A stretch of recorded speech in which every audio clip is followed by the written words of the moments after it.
अस्सलाम वालेकुम नाज़रीन, ताहिर बिलाल फूड सीक्रेट की तरफ से हम आपको खुशामदीद कहते हैं। आज हम एक नई वीडियो और नई रेसिपी के साथ हाज़िर हुए हैं। हम आपको इस वीडियो में ये दिखाने जा रहे हैं कि चावल रेसिपी सादा नमकीन चावल और ज़रदा पुलाव किस तरह तैयार होते हैं और ये तैयार होने के बाद कितना ही मज़ेदार और टेस्टी होते हैं। आप भी इस वीडियो को देखें।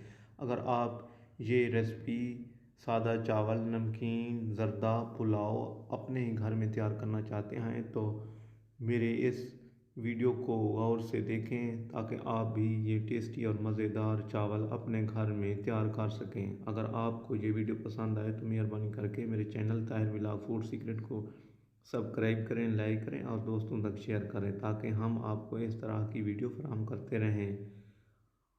अगर आप इसकी तफसीलात की जानब जाना चाहते हैं तो इस वीडियो को मुकम्मल देखें ताकि आप भी तरीक़ाकार देख सकें।